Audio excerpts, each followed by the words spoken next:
Ladies and gentlemen, welcome to the Reform Will Fix It local election tour, live from Swindon in the county of Wiltshire.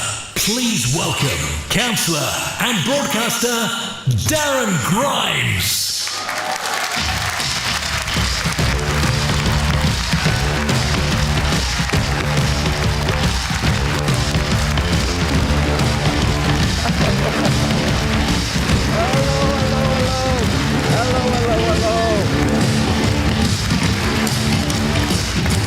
Hey, I have to be careful on those stairs. I've just been enjoying a stiffy in the Savoy.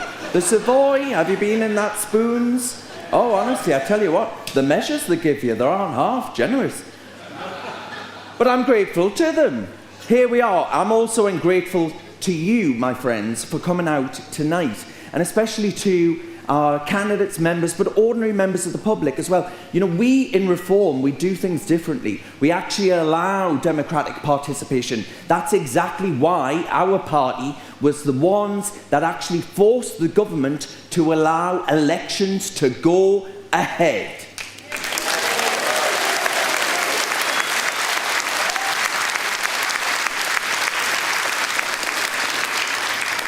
Now, my friends, we're joined tonight by candidates who are standing in Swindon, aren't we? Raise your hands if you're a candidate. Well done, well done, well done. Yes, thank you. I like that, I like it. Now, I'm going to pick one of you at random. Who do I want? Go on then, I'll come back. Hello, sir. Why are you standing for Reform UK? What's made you decide to actually stand up? I believe Britain needs change. We need reform, and we need to fix the broken system which the last two governments have left us. Yeah, well, I couldn't agree more.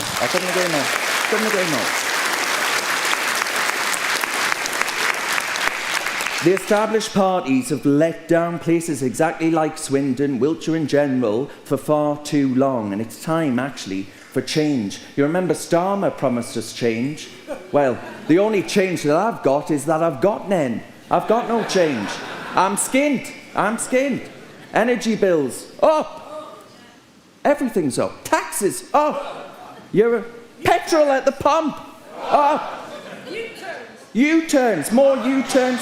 You know, there's a political adage that too many U-turns, you end up in the U-bend. Well, this is one government I wouldn't mind flushing. I tell you, I really wouldn't.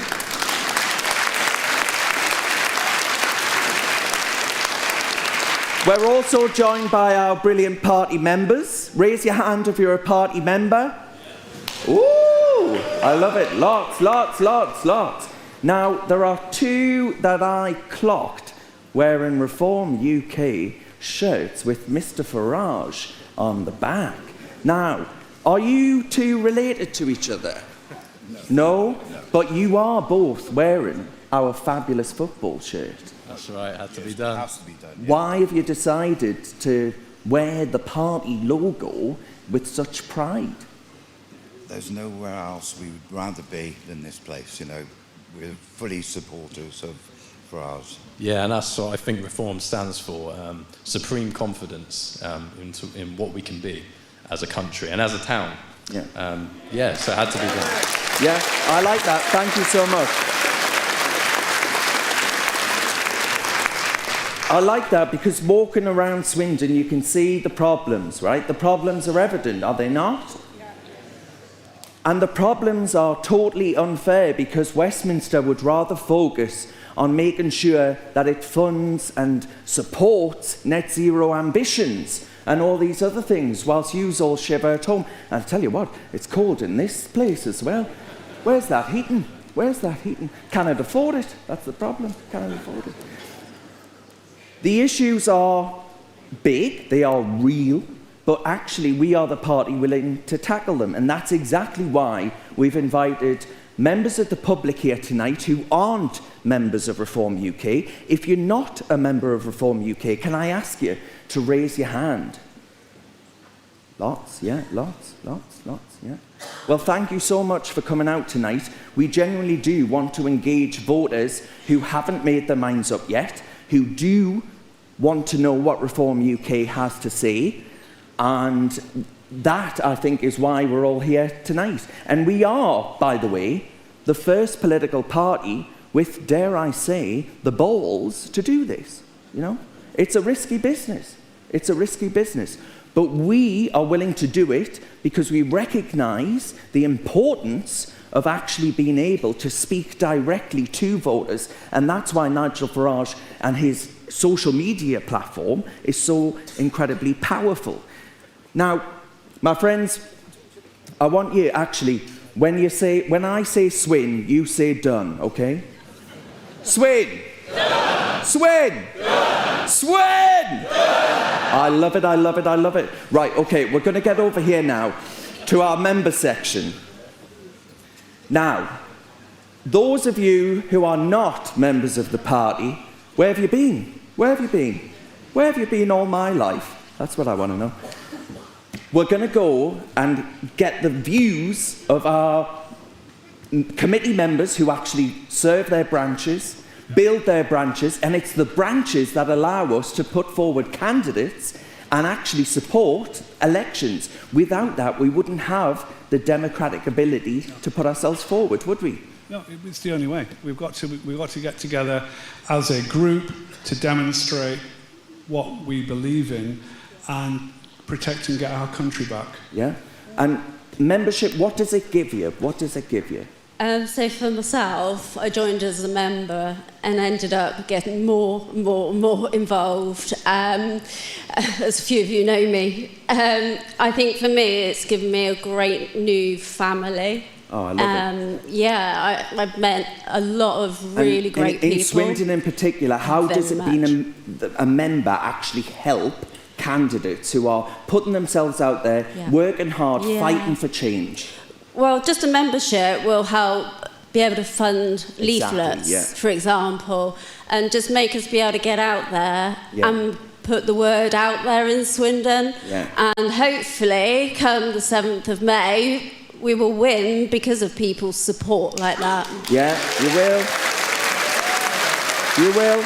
I love that. Thank you so much. Thank you. And good luck as well. Good luck. Best of luck. Now, my friends, we've also got the kit to go with that campaigning. Now, we're going to find out what we've got here. So what have we got? What are we selling? What's the merchandise? Well, we've got pin badges, mugs and hats.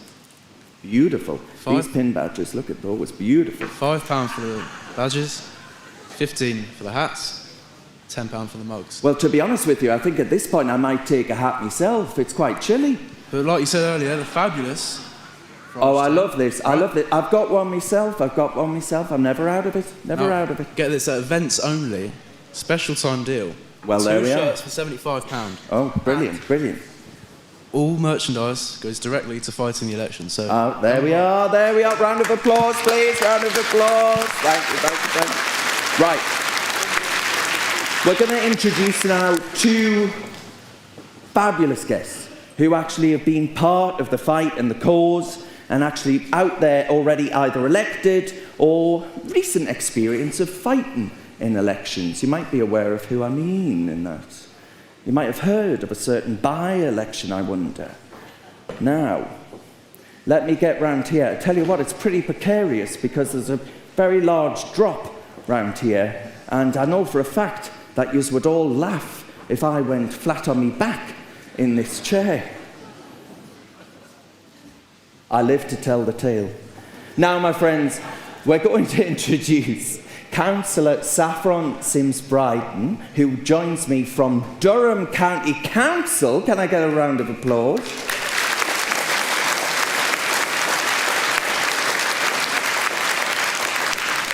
And also Matt Goodwin, who, of course, most recently,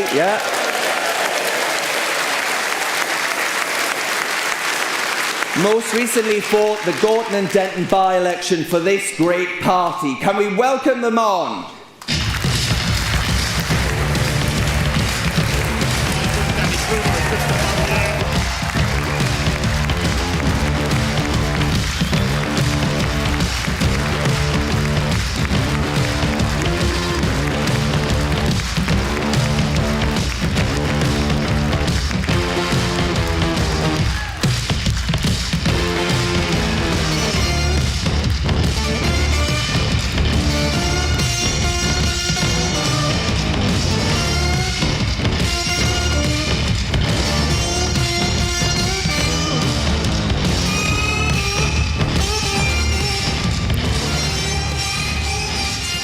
Thank you both very much for being with me. Now, Matt, I have to ask you, everyone wants to know, have you recovered yet? Are you knackered? I think I'm recovered. I took a few days in the glorious English countryside to go walking and reflect on what this country would look like under the Greens. Oh, dear God. I'm over it, and I am back ready to fight and ready to join these good people in saving our country. Well, you know, Matt, the Greens, thank you.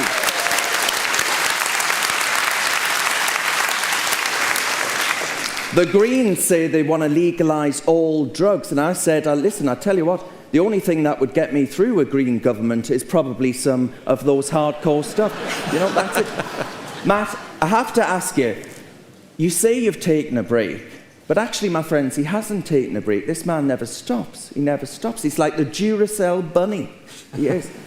Because you've written a book, which is coming out this Sunday. I have. I've written a book called Suicide of a Nation. It's a nice, light tome. It's about the problems that I think everyone in this room and everybody watching online can sense. I think there is an overwhelming feeling in this country that if we don't really turn things around at the next general election, if we don't vote reform, if we don't deal with mass immigration, if we don't fix the borders, if we don't leave the ECHR, if we don't stop welfare benefits going to people who aren't British, if we don't lower the tax burden, if we don't support small businesses, then this country is going to end up in a very dark place indeed.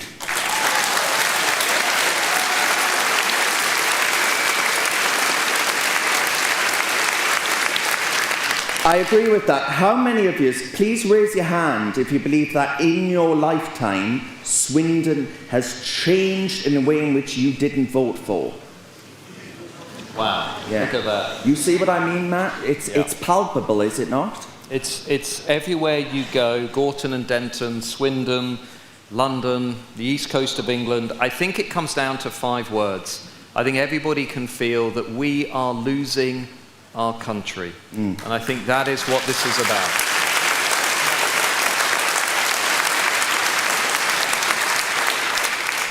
Now, Saffron, you're a champion for young people, vulnerable young people in care in County Durham and all the rest of it, serving on our committee. But I have to ask you about your work for Students for Reform. Sir Keir Starmer says that actually he's going to put in place votes at 16. Now, I have one man stood up here, not Danny Kruger, but he is there. Danny Kruger's there. Say hello, Danny. Now, Nigel Farage, I actually imagine, with a bigger following than every other MP combined, the leaders combined, you know, on TikTok and all the rest of it. Yeah. I think that actually votes at 16 will turn out to be a radical mistake by this government. No, I completely agree. I think when we look at what is happening to our young people, we are the second biggest party for our young people. They want us. When they don't look at across the board, they look at reform as the people that need to be the ones to lead. When we look at the old parties, we've got much of the same. And when it comes to reform, we give that hope, that aspiration for everyone, that they have a future, not just as people, but in this country. Because so many of our young people have had Labour, the Conservatives. We've been sold a dream, and we've been sold down the river. Yeah. I mean, how many of you here, raise your hands if you believe that your children and grandchildren will be worse off ultimately than you have been? That's amazing. Yeah, it's impossible. Saffron, how can young people expect to actually be able to enjoy the benefits of living in a democracy such as Britain? You know, this is the issue, and this is exactly why I believe they've made a fundamental mistake in putting through votes at 16, assuming that it would be a shoo-in for Labour. The thing is, that's just a fallacy, that Labour believe, because it's always been the case, that they own the votes of 16-year-olds, when really the tides are turning, as we saw in Durham.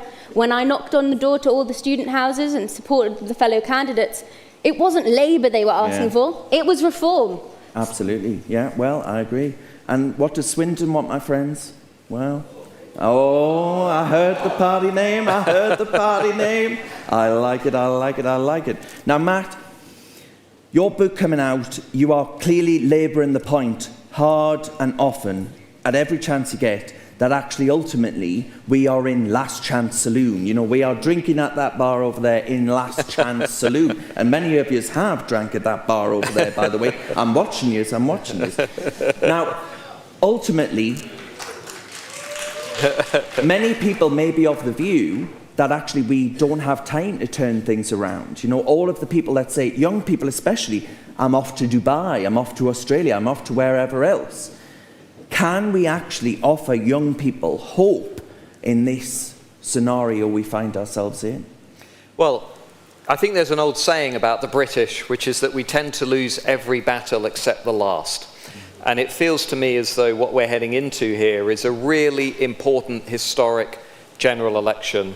And Nigel Farage has said it best himself. It feels as though we're coming up here to the last chance for this country. We've got to turn things around. And I want to salute everybody in this room that has come out on an evening. Me too. You could have been with your families, you could have been working, you could have been doing anything else. But what we've got here are a room full of people who are committed, fundamentally committed to saving this country. And what that looks like, it looks like voting reform at the local elections. It looks like putting yourself forward as a candidate. It looks like supporting your local branch. I mean, if you look through the history of this country, Darren, the history of this country is actually the people saving this country. It's not the elites in Westminster, it's not the politicians. The history of this country is the people saving this country. And all I'm saying to everyone in this room and everyone watching online, we got a chance here. Yeah. If we all work together, we got a chance to do what our ancestors did before us,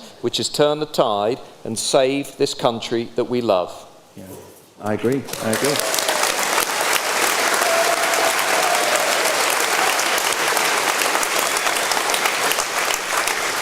Now, a question to the two of you. You've seen Reform UK in its uniqueness, allowing, you know, members of the public to come in and hear what Reform has to say. Many of them not members of the party. What does membership of a political party and a political movement actually allow you to do, Saffron? What is it that you believe is so incredibly important about people signing up? We would never have been elected, you and I, in Durham, had it not been for the members behind us that actually go out there and fight for what is, I believe, our last chance. No, I would completely echo that sentiment. I do not know where I'd be without the members and people that came out and canvassed for me, came out and leafleted. It brings everyone together from different walks of life, different experiences, and arguably that community, all fighting for the same goal, is refreshing. Yeah. You don't get that anywhere else. You don't get that in the Tories anymore. It's stale, it's old, but Reform is new. We allow everyone to have a voice. We do. No, clearly, do we not?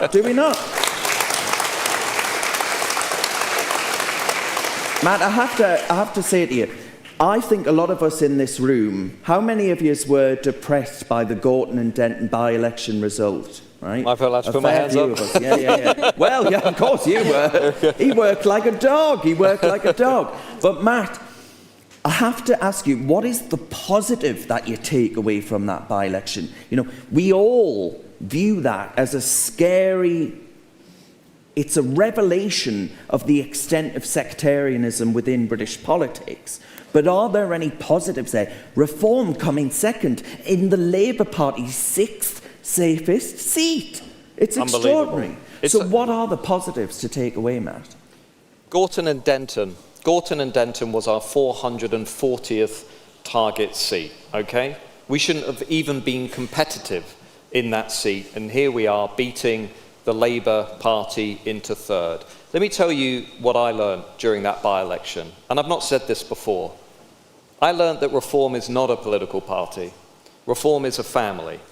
Because on the day of voting, I had 1,200 activists come up to help get the vote out. I had activists coming from Scotland, from Cornwall, from Wales, from Kent, coming up to help me campaign and canvass. And they knew that when their time comes, I will go down and help them.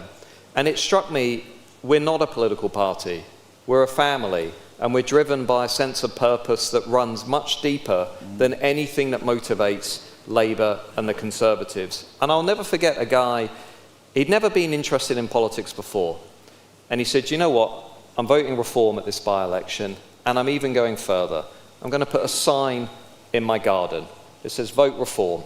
And he knew that that was a really big statement for him, and he felt that strongly about the country. And I said, that's very impressive. You must be very proud of Britain. And he looked at me, and he pointed at the sign, and he said, that's not just about pride, that's an act of resistance. That's what this is, an act of resistance against everything that's being imposed on us from Westminster.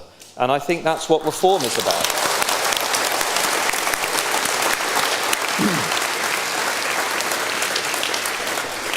All right, Matt, and if people want to know more about the book, they can watch you on Camilla Tominey on Sunday on GB News. Have you heard of GB News? Who watches GB News? Oh, yes. There we go. I mean, thank God for GB News, because all those other broadcasters, well, I mean, hey, they're somewhere to the left of Jez Corbyn, aren't they? It's extraordinary. Right, Matt Goodwin and Saffron Syms-Brydon, thank you so much for joining us tonight.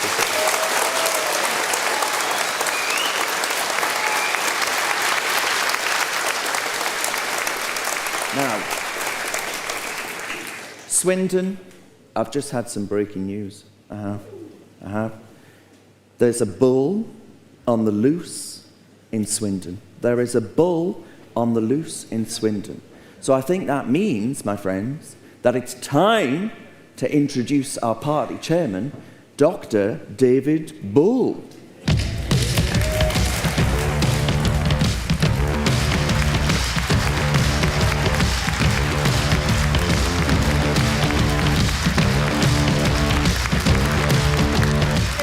Ladies and gentlemen, good evening, ladies and gentlemen. Good evening, Darren.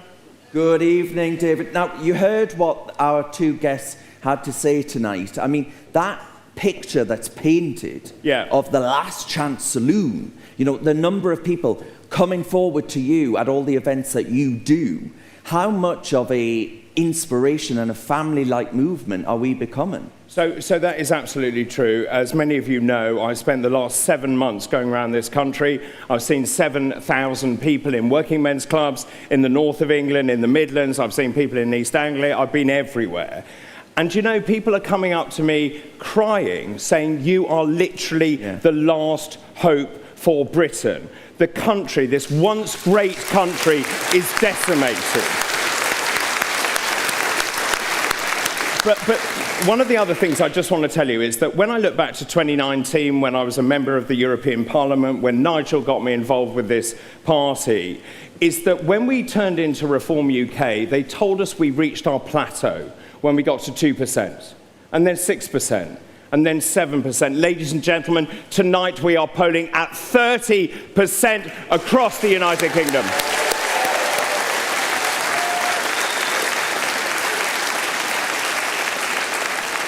It's excellent, but David, you and I, we whenever we're doing events like this, we go out into the community. You know, we want to meet real people, and as you know, I have a penchant for Wetherspoons. I think we all do, don't we? Yeah, of course, of course. Now, David, looking at the challenges that are faced by the people of Wiltshire, you know, here in Swindon, do you think actually Reform UK would get stuck in to these communities and actually seek to stand up for residents that have been totally forgotten by Westminster? I totally agree. Look, Swindon is a great town, but today my heart broke when I walked around that high street, boarded up shops, we saw vape shops, tobacco shops. It's just unacceptable.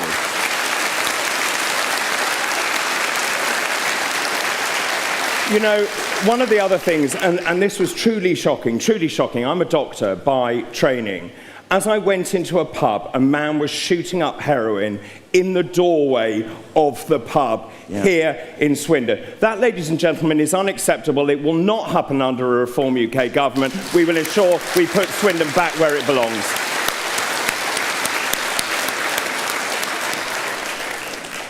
All right, David, we're going to hear what you have to say to the great people of Swindon. We will indeed. Ladies and gentlemen, please thank him. Darren Grimes.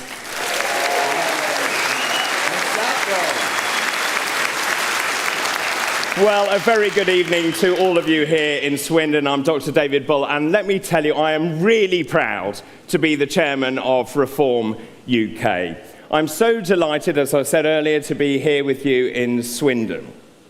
Now, I did my research, actually, on Swindon. Now, Swindon was recorded in the 1086 Domesday Book, but the arrival of the Great Western Railway in 1843 transformed it from a small market town into a thriving railway hub.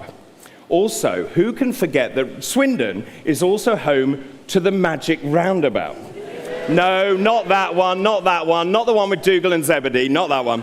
But obviously, as you know, the famously complex traffic system comprising 5 mini roundabouts, it's cited, and I know this because I've driven around it, as one of the scariest junctions in Britain. Now, for me, and I mentioned this just now, but Swindon has had the most extraordinary past. And let me be very clear here, because under a Reform UK government, it will have an even more extraordinary future.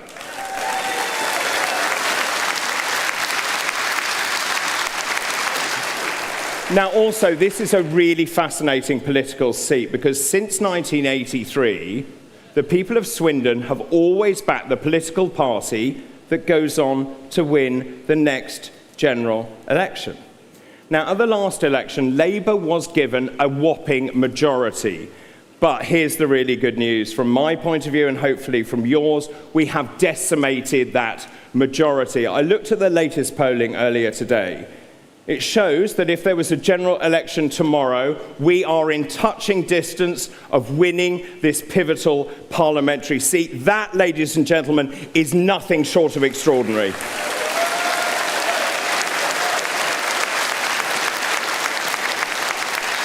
But let's just go back to tonight, right? It's so good to see all of you here, because I was just looking at many of you and the composition of the people who have attended tonight. Some of you are supporters of the party. Some of you are members of the party. But many of you here tonight have never had an affiliation with a political party. And some of you have never voted. But I think it's fair to say that all of you here are out of a sense of frustration, desperation, and downright anger, actually, at the way our country has been run into the ground.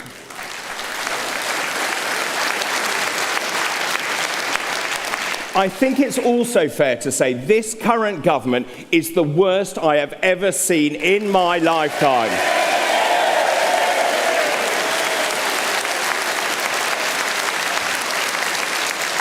And really, quite frankly, that is saying something, isn't it, given the competition? It is directionless, this government is directionless, it's rudderless, it's devoid of principles, it's devoid of policies, it lacks any coherence. And ladies and gentlemen, great countries need a great leader. But what do we have? Keir Starmer. Keir Starmer is a failed human rights lawyer who prefers Davos to Devon. He is a man who has alienated almost the entire British electorate. He is a man, by the way, he has a net approval rating of -47. In fact, that approval rating is so bad that at this point, the taxman, the weather, and even, dare I say, the BBC are more popular than Keir Starmer. Now, let's be clear, the main parties have consistently and constantly destroyed people's hopes, aspirations, and futures. Let's just start with Labour, though. This Labour government, ladies and gentlemen, is out of ideas and out of time, and quite frankly, it needs to be booted out of office.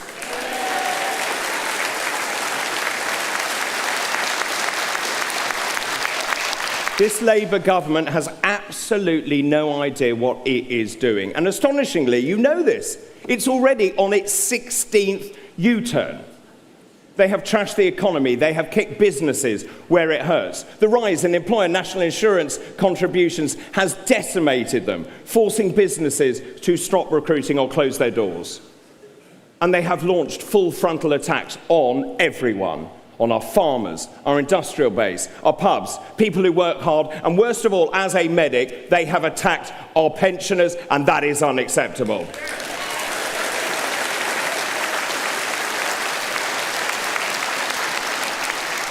They have also presided over rocketing energy costs and worshipped on this idiocy of net zero and the altar of net zero. And a really unstable world that we live in. They're giving away sovereign British territory. They are running down our armed forces. And Keir Starmer is cozying up to China. It is embarrassing, it's unacceptable, and ladies and gentlemen, it is utter madness.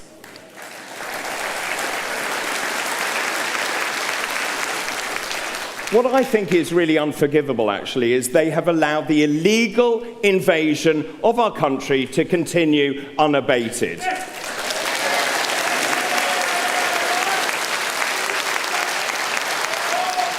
Should we look at the figures? 41,000 people came here illegally last year. 41,000. That is the second highest number of crossings ever recorded. Let me pledge to you tonight, only a Reform UK government will stop this country being invaded once and for all. We will stop this illegal invasion.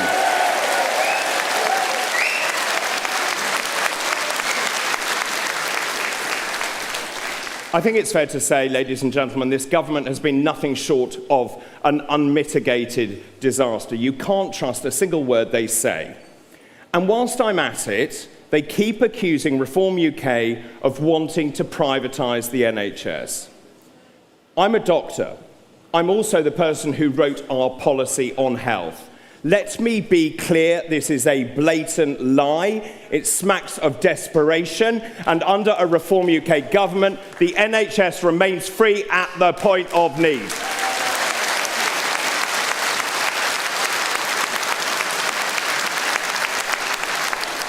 But Labour aren't the only liars in town, are they? The Tories also betrayed your trust. The Tories broke Britain. Now, the Tories actually presided over record tax hikes, a cost of living crisis, austerity, and the erosion of public services. It was the Tories that bankrupted the country. The Tories repeatedly missed house-building targets. They, the Tories, destroyed the NHS. They also betrayed Brexit by allowing the annexation of Northern Ireland, putting that border in the Irish Sea, and abandoned 2 million of our citizens. And the worst bit for me, is they turned this country into a police state in the COVID pandemic. They consigned elderly people to die alone, frightened, and without family. And that is totally and utterly unacceptable, is it not?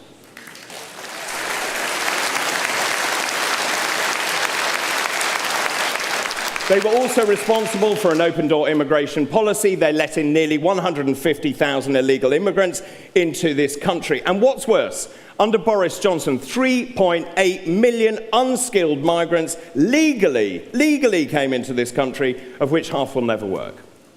Let me be very clear, the Tories must never be forgiven for what they did. So my message to all of you here in Swindon is really simple. The Tories simply cannot be trusted with your vote on May the 7th. Now, given the two main parties have abjectly failed this country, some people are turning to Ed Davey and the Lib Dems quite in desperation, and that is what I call desperate. Which really only leaves one other choice. That is Zach Polanski and the Green Party. Let me be very clear about this as well. The Green Party is a major threat to British national security.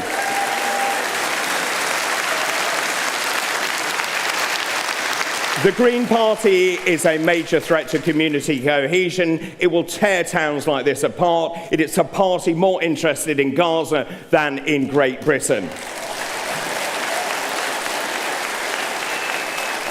They do not believe in borders. They don't believe in upholding the rule of law or British national security. Ladies and gentlemen, do not let Zach Polanski hypnotise you into voting Green.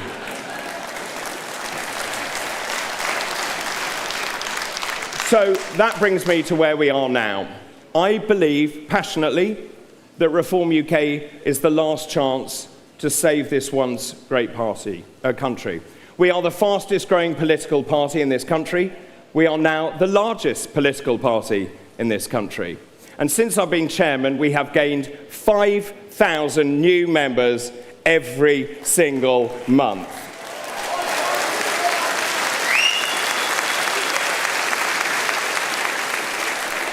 Darren also mentioned this. We won a seismic victory against this government who tried to cancel elections for 4.5 million people in this country. It was wrong, it was undemocratic, and thanks to the fight mounted by Reform UK, that wrong has been put right, and that was the right thing to do.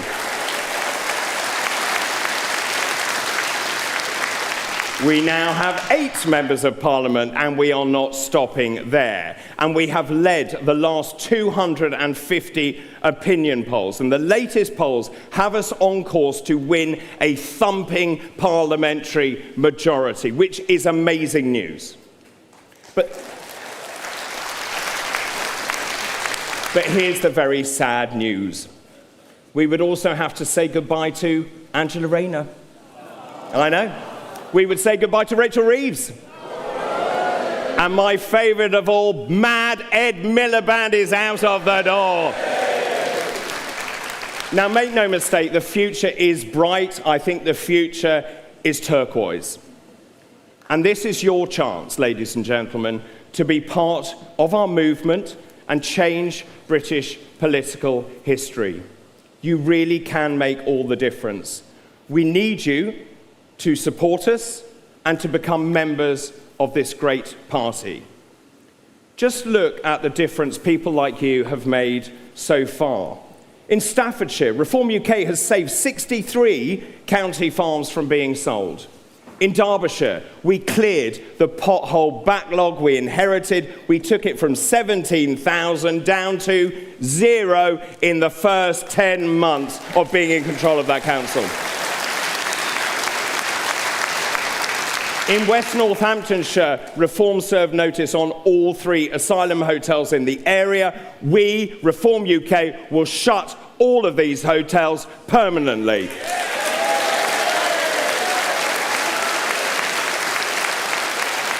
And when it comes to council tax, Reform UK councils have saved hundreds of millions of pounds, keeping council tax as low as we possibly can. Unlike the failed establishment, we are delivering for local people. Now, in just over 8 weeks, on May the 7th, elections are taking place across the country, including here in Swindon. I cannot emphasise how important these elections are.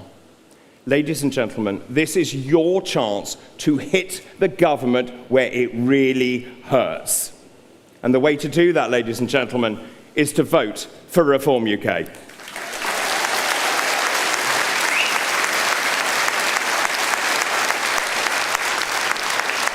Well, our next speaker needs very little introduction. In late 2025, he became the second Member of Parliament to defect to us from the Conservatives.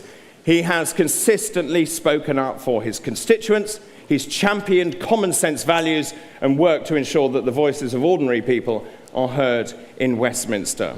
He is also now heading up our preparations for government because, make no mistake, we will be the next party of government.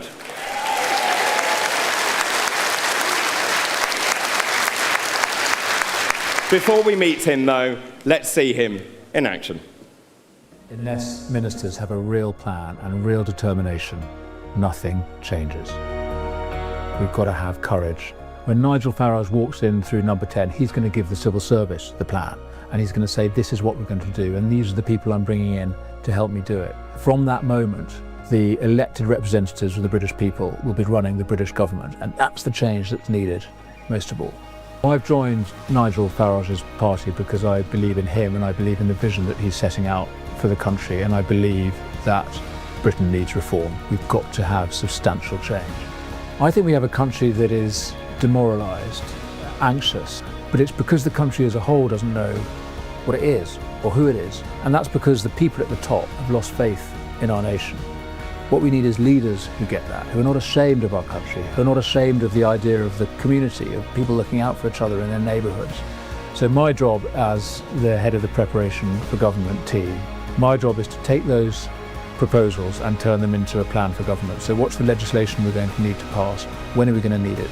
How are we going to reform the civil service so that it actually does what the politicians demand?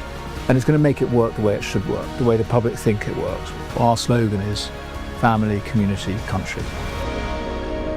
It's the politics of home.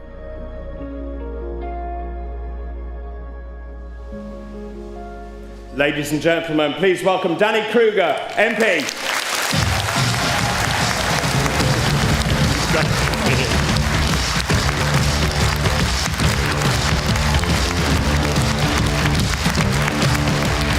Well, let me just start with this point. There is no other party in Britain that could put on an event like this, that could fill a crowd like this. So firstly, just thank you, and well done Reform for doing this. You know, they're doing it every night, so this is the third night in a row.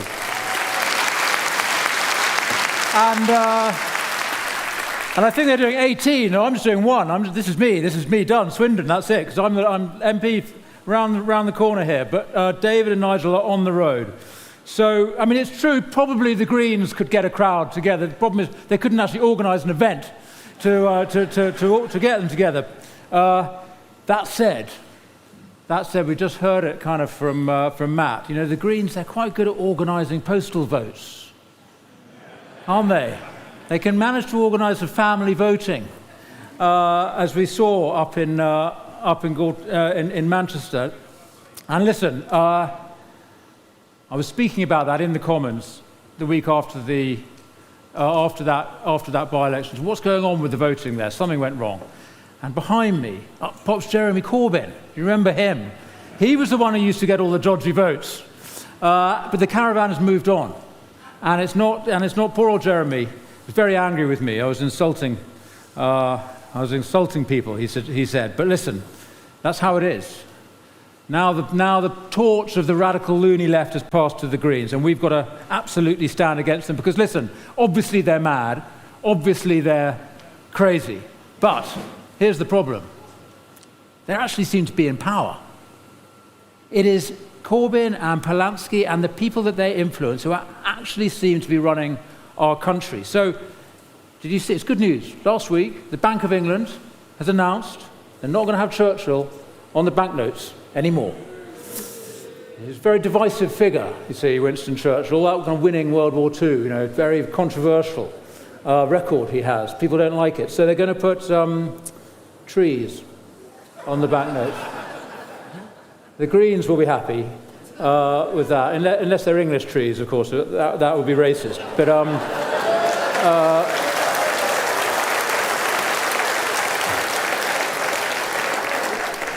And I mean, maybe that's just a silly, bit of nonsense, but actually that indicates something about the kind of leadership we have in this country. That's the Bank of England, but look at the actual government.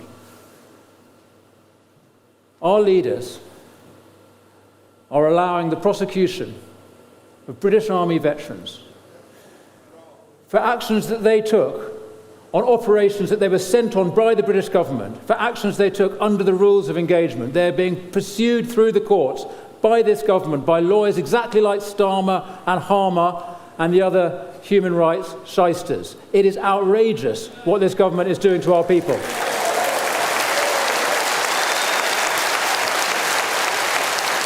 How many forces families have we got here? Quite a few. Okay, listen, reform is going to put an end to this madness. We will stand up for our veterans and stand up for our troops. This is also the government, thank you, this is also a government that is giving away sovereign British territory to a hostile state, an ally of China, and paying them for the privilege of taking our territory away. And it is a government that is allowing hundreds of illegal immigrants, fighting-age men, to cross British waters in rubber dinghies every week and land on our beaches. Or actually, they put them in lifeboats so they don't get wet landing on our beaches. And then they are put up at public expense, and the vast majority of them are allowed to live and work in this country for the rest of their lives.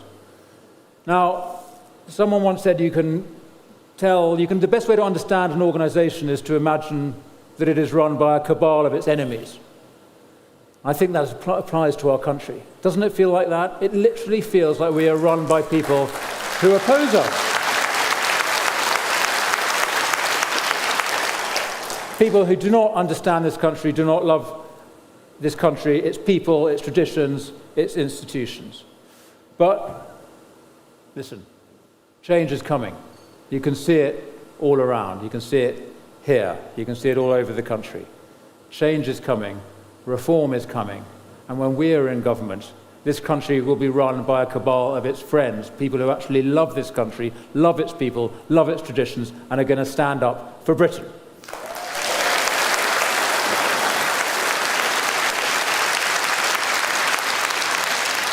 But it starts here. It starts here. For us, it starts here in Swindon on May the 7th. And listen, I actually love Swindon. I think Swindon is beautiful. Somebody laughed. Who laughed? Who laughed? Listen, they might laugh about Swindon and other places. In Swindon, we don't laugh about Swindon. We actually recognise the brilliance of this place, and it genuinely is. It genuinely has so much going for it. Okay, I know, you come out of the station, there's a decent-looking pub in front of you. I know, as Nigel would say, it's a start. But that's kind of it. The rest of the centre, as David discovered it today walking around, it is miserable. It's just a sort of wasteland of empty car parks and ugly tower blocks, and then you've got boarded up shops everywhere. I know all that. That's obviously true, and it's really depressing. But there is no town in this country with greater potential, genuinely, with richer opportunities than Swindon, in the middle of beautiful Wiltshire, on the main artery between London and Bristol, on the motorway, on the railway, on the data cables. The data cables that run in bringing all the data from North America under the Atlantic into London. They run through Swindon. Don't tell the Chinese. They will build an embassy on it. But that's an incredible asset. We are in the perfect location for prosperity. And actually, you can see it. You can see the beauty and the potential of Swindon all around. It's got this, it's the home of rail. It's where Brunel started the railway revolution that drove the industrial revolution of our country, drove the modernisation of the world. It started here. And you can see pockets of real beauty here. All the old GWR buildings. You've got the old town itself, a lovely spot, lovely place. Shows what a community that's confident and prosperous can do. And it goes in cycles, a place like this. So prosperity with the railways. Then in the 1980s, the railway left, GWR stopped, and everybody said that's the end of Swindon, it's going to decline. But no, something else happened. Honda came along, car manufacturing, huge plant, set up in Swindon, bringing thousands of well-paid high-tech jobs. And then British government ruined the car industry, so that was the end of Honda. But everyone said that's Swindon's now going to decline. But no, something brilliant is happening here on that site, that huge Honda site. We've now got an enormous new logistics distribution operation and loads of new companies setting up. And you know what? Something even more exciting. On that site, in the old days before Honda, they used to make aeroplanes. In the 1930s and 40s, on that site, they made the Spitfires that defended these islands in the Battle of Britain. That is Swindon's legacy. And you know what they're building now? Do you know what's happening across Swindon? Drones. We're building drones here. This town is becoming the absolute centre of drone manufacturing in the whole country. Amazing firms are setting up here. And on that site, on that Honda site, the MOD is thinking of establishing the country's biggest drone testing facility. We are going to build a new defence industry here in Swindon, and my goodness, don't we need that for our country?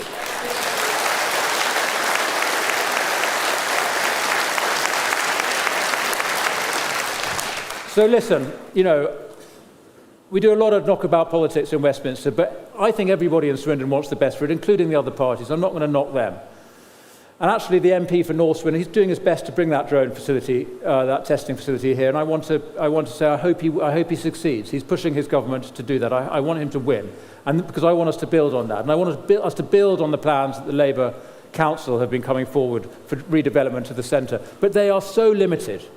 The fact is, Labour's vision is so small compared to what we can do here in Swindon. Just imagine what that centre could look like if you had a government and a council with real vision, real drive, and that believed in the private sector and private finance and the ability of a free market economy to drive growth. That's what we could do here in Swindon. And the fact is, at the moment, developers won't even buy land in central Swindon because the land prices are so low.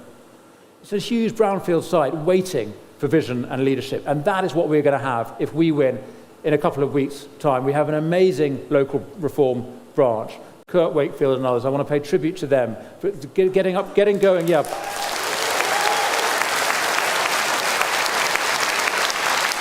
Here he is.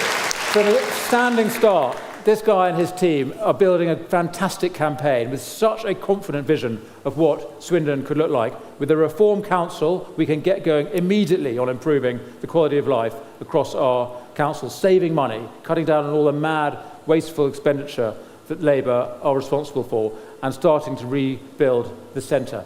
And then, when the general election comes, whenever that is, we're going to be ready. And that's my job in Westminster, to make sure we have a plan and we have the people in place so that when the election comes, we're going to actually go in there and make the system work for us and for Nigel Farage. And I want to end just by saying I have such hope in that man, because he has just been proved right, hasn't he? I've been a Tory for all those years, just thinking I agree with that bloke, that annoying campaigner on the margins who keeps eating into our vote. But he's right, and he's been proved right time and time again, and the public are now looking for someone who has absolute, authentic, genuine commitment to what he believes in. And he has a plan and he has a vision, and he's assembling the team for victory. So our democracy is going to do its job, I think. I hope it's going to start here in a couple of weeks' time in Swindon, and then we're going to go on to win the general election and transform our whole country. But first, let's make Swindon great again. Thank you all very much. Thank you.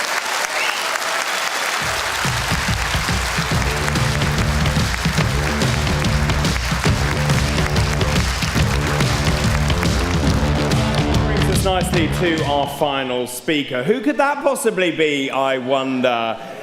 He is arguably the most famous politician in this country, if not the world. His career is long, it's distinguished, and it's most certainly varied. And also, thanks to I'm a Celebrity, there's not much we haven't seen, I think it's fair to say. He's also gained a whole legion of new young supporters. He's a social media sensation. He is a man known for his straight-talking, no-nonsense approach. Now, last year, he was voted most influential politician in Britain at the Spectator Awards, and YouGov now cites him as the most popular politician in the country. But soon, ladies and gentlemen, he will make history again when he becomes the next British Prime Minister.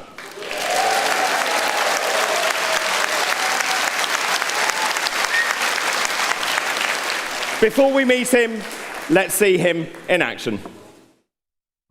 We are all ships rising on a turquoise tide, headed towards winning the next general election. This government is deep in crisis. They are not fit to govern. The Conservative Party are riven. There is a new, strong, unified party, the party that stands up for decent, working people, and we are the party on the rise. The energy has been unbelievable. The enthusiasm has been extraordinary. You are the people's army. Reform is now in government. And the big shout-out message, and it's very, very clear, is if you vote reform, you get reform. And when it comes to country, of what a nation is, this is where I do personally want to confront the Prime Minister head on. No one cares more about the state of this country than I do. There is nobody more determined than me. But I tell you what, folks, that was just the beginning. Thank you very much indeed.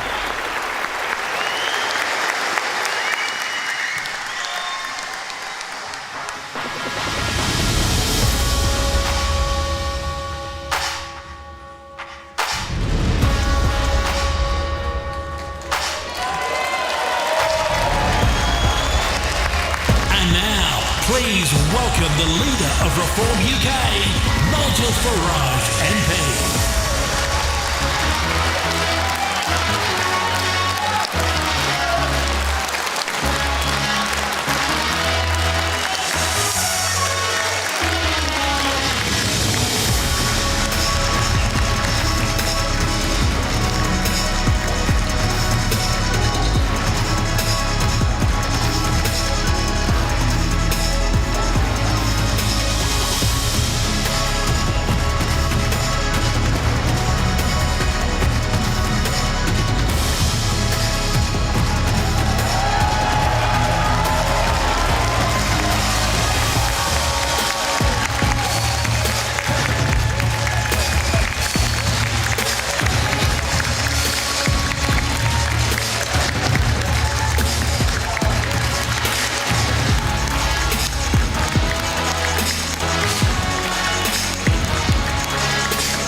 Never going to end.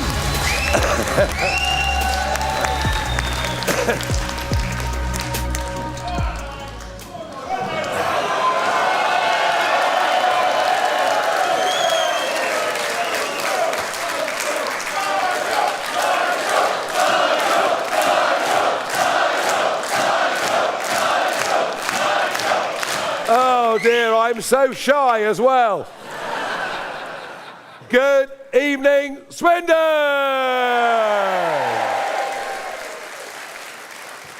It is fantastic to be here.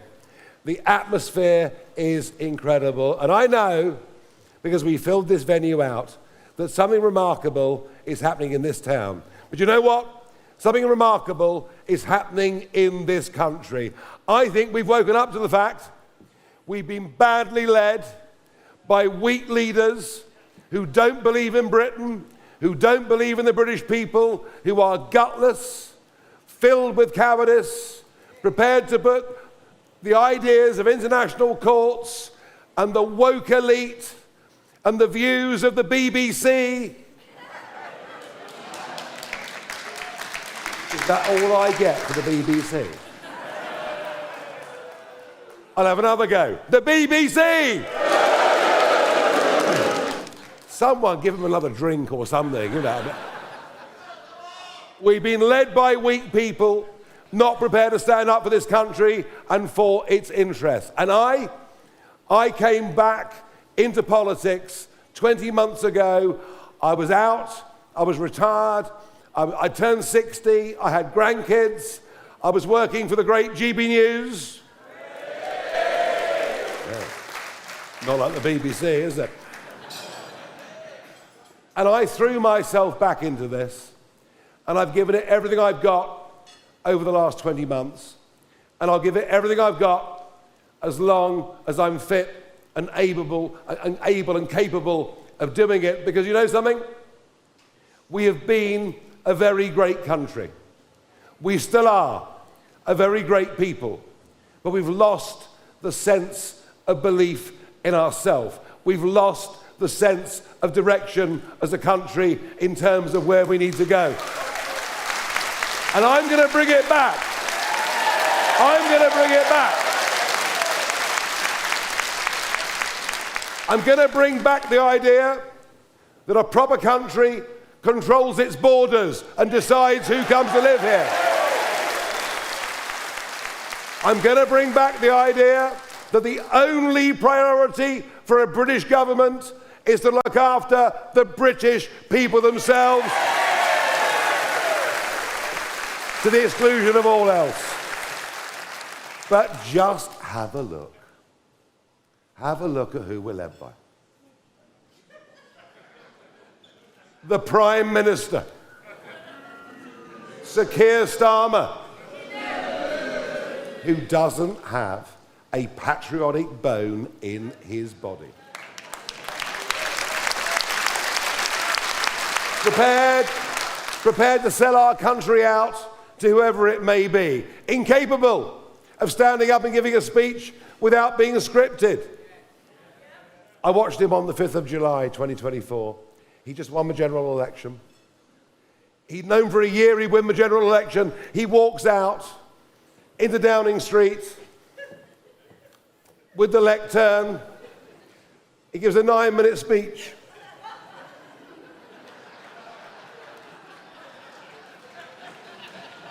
Like a pigeon in Trafalgar Square.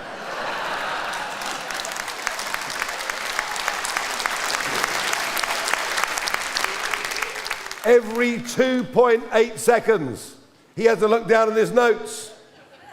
We don't want leaders like that. We want leaders who in their hearts know what they believe. Honestly tell the British public that message.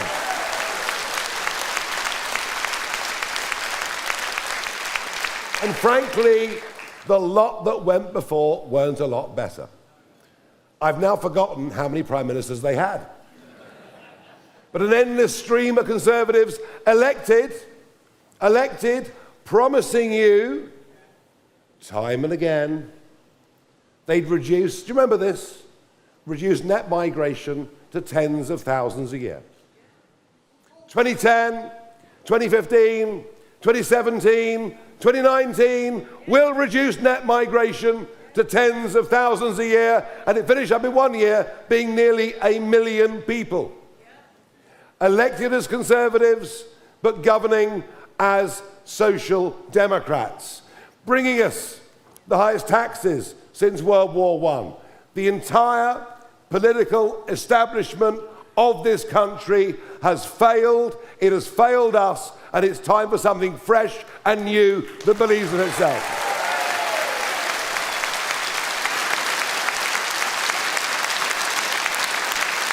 So we maintain that Britain is broken.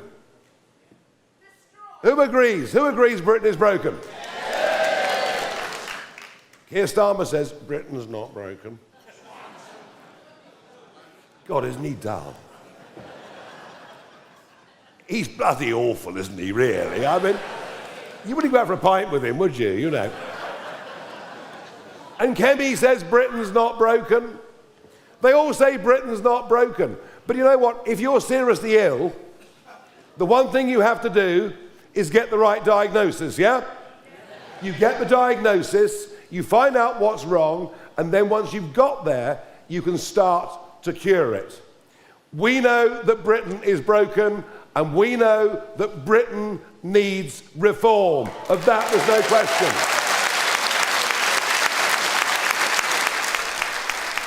So enough of the negative.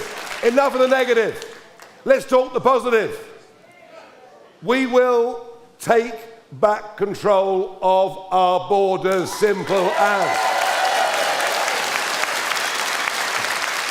There will be no more young men who throw their passports and iPhones into the English Channel at the 12-mile line, coming and living in this country at our expense. We will deport every single one of them as soon as they arrive. We will leave the outdated European Convention on Human Rights.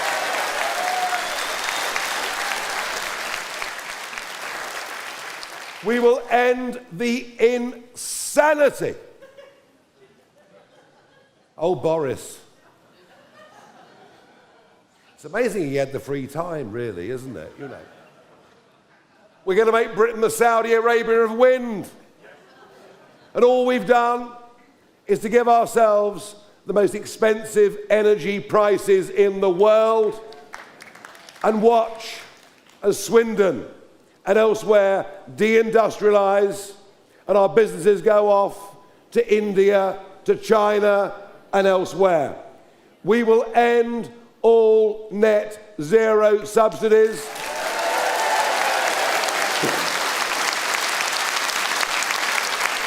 We will make sure that this country produces all the oil and gas that it needs and give you cheaper energy bills.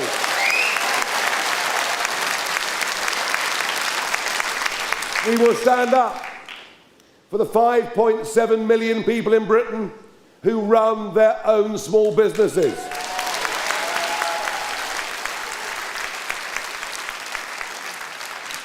We will stand up and fight for what I call alarm clock Britain.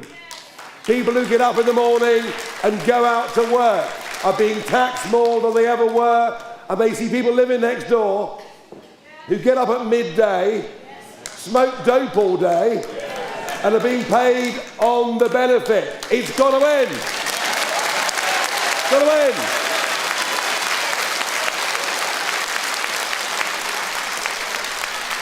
We've got to stand up for decency, honesty, hard work. It's why the motto of this party is family, community and country. We know in our hearts what we love. We know in our hearts what we believe in. Common sense has left the entirety of the political stage. As you know, when you look at Swindon, you see a microcosm, frankly, of all that is wrong in this country. Just think about this. The social housing waiting list in Swindon is 2,700 people. The average waiting time is 4 years. And yet this town is currently housing 562 young men who crossed the English Channel, living in Swindon at your expense. And I'm sorry, but it's plain blooming wrong and it cannot be allowed to continue.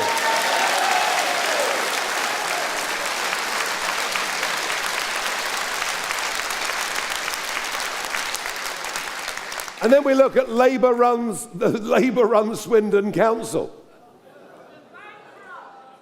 They are bankrupt. Who said that? You could be put in charge of a council when we win. They are bankrupt. And then when your council tax goes up with the maximum allowed every single year. Interest payments of tens of thousands of pounds every single day. Contracts awarded for employment, for goodness knows what else. Possibly, I don't want to get sued here, possibly to friends of those running the council.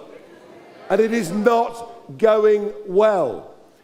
As Danny said, there is tech in Swindon, there are drones in Swindon, but there is so much more to be done. A city centre being hollowed out, A population in Swindon that has risen by over 10% in 10 years. Do you know why? Because we opened the doors to mass immigration. Have you got more GP services? No. Have you got more roads? No. Have you got more services? No. You are a microcosm of everything that is going wrong in this country. Your quality of life in this town has diminished because of bad government at both national and at local level. I'm here tonight because we're going to fight these elections. We're going to fight these elections.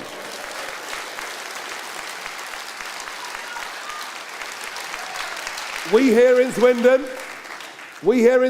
as a party will fight all 57 seats that are up for contest on May the 7th.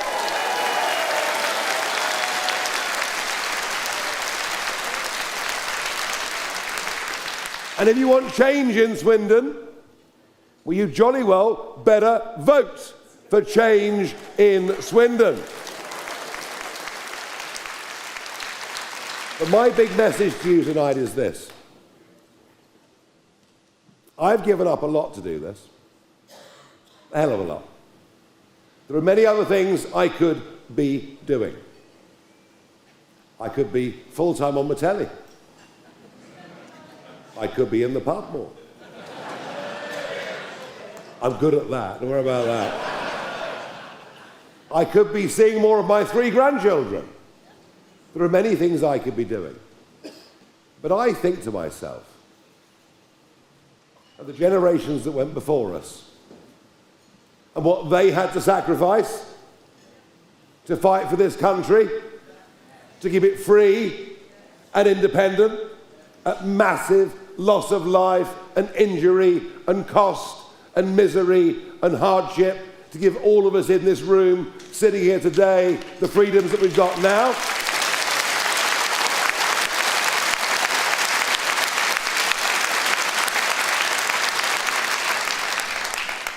So what I've had to do, what I've given up to do this, is as nothing, is it really, to what they did, going back. But we're in trouble. This country is in trouble. Deep, deep trouble. We are allowing... I'll see you later. We'll do my best, I promise.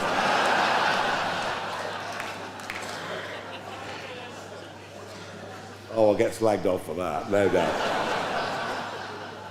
We're in deep trouble. Look at the level at which we've allowed extreme Islamism now to breed deep into our cities. The lack of courage of our leaders, of our police force, of everybody to stand up for it.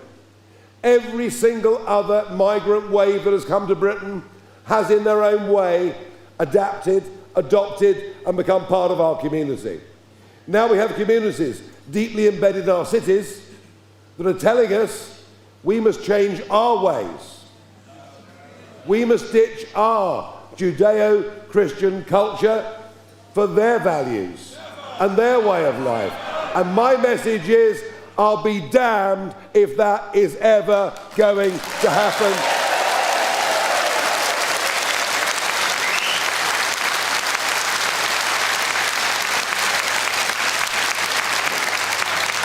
But I say that, not because I've got the guts to say it.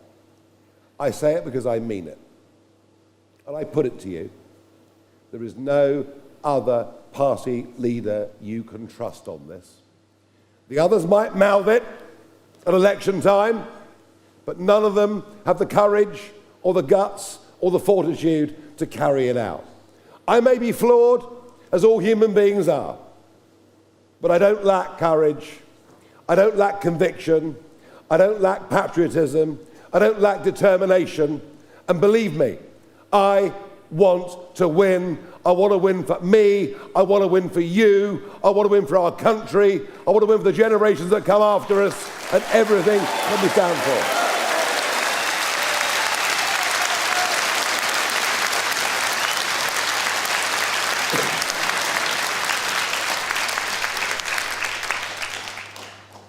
But there's a limit to what I can do. There's a limit to what people like Danny, who I'm delighted, next door neighbour constituency, who's joined us, can do. There's a limit to what those of us at the top of this party can do. Our strength, and the reason we've come from nothing in 20 months to lead the last 230 opinion polls. God, they hate it in Westminster, I got to tell you. The angrier they get, the better we're doing, you know. I mean,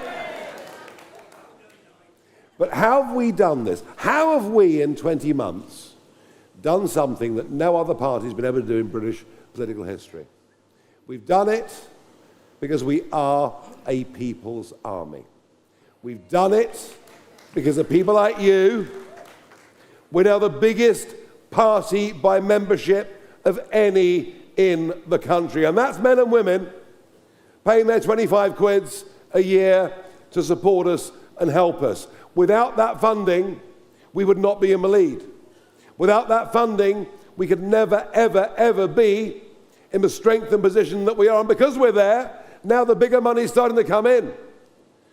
We've done it because people give us money. We've done it because people sign up to us. We've done it because people eulogize for us. They talk about us to their friends, to their families, in the golf club, in the bingo hall, in the pub. I've spent 30 years going around the pubs of this country. But this is the point, folks. I'm so thrilled that tonight, in this room, 70% of you are not members of our party. You are members of the public who've come along to listen to what we have to say. Some of you will have come along thinking already that you support us. Many of you in this room, I know, have come along because you're curious, you're interested in what we are, in who we are, and what we are trying to do. I want to finish tonight by saying this to you. Do you want reform to win the council elections in Swindon on May the 7th?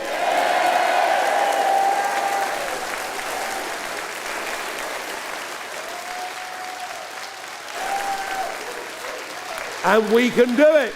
We can do it. Are you, each of you, individually, in your hearts and in your minds, prepared to commit to doing something to help us achieve that victory? Now, that was a quieter cheer. That was a quieter cheer.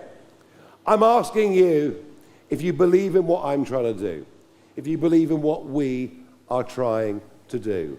I'm just asking you, please do your bit. Don't leave here tonight and say you enjoyed it. Well, I hope you do, obviously, but don't leave here tonight saying you enjoyed it. Don't leave here tonight saying you agree with it. Don't leave here tonight just saying you'll vote for it.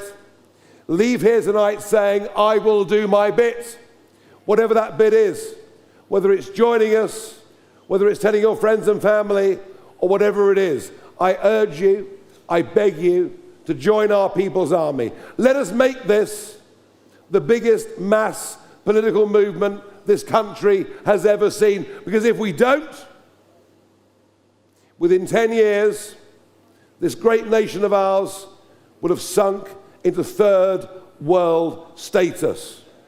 We are the last chance. We are. I promise you, we are the last chance. I know it, you know it. We are the last chance to save this once great country. We're determined to do it, and I know we can do it. If we can mobilise the millions, if we can mobilise the silent majority, all to do their bit, then we will win. We will reclaim our nation, we'll claim our values, reclaim what is good, honest and true, and set up a new political movement that will last and govern this country for decades to come. The prize is still possible. The prize is very great. I'm committed to giving it every breath in my body. I believe in it. I love this country. I love its people.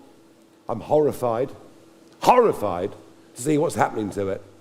All I need is you in Swindon and elsewhere, in hundreds of towns like this, to rise up and join me in our very, very English, our very, very British revolution to bring back decency, common sense, the rule of law, and all of the things that have made us the country that we once were.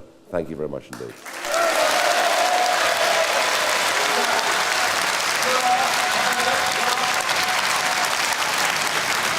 I'm going to ask the candidates to go. So I'm now going to get the candidates on stage. These are some of the men and women who'll be standing. Come on, get on with it. I haven't got all day. These are some of the men and women that'll be standing for us in Swindon on May the 7th. Get up.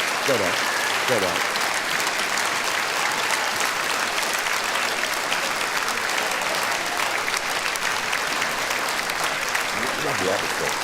Lovely atmosphere.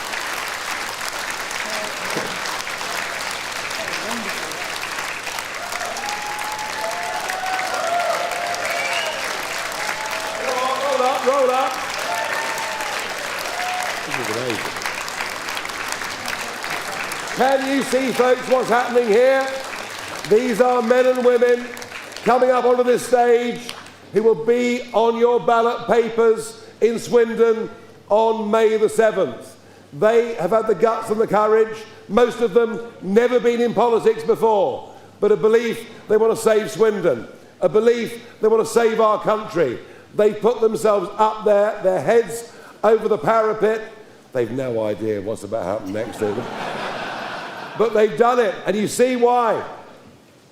When I say that I've made a sacrifice, I've made an effort to try and fight for the things that I think you in this room want. These men and women have been brave and done what they've done, and that's why I say to all of you, if these Swindonians can do it, you in your own way, can't you, help in some way? Can I ask you and beg you to help us and support these people? Very, very good. Well,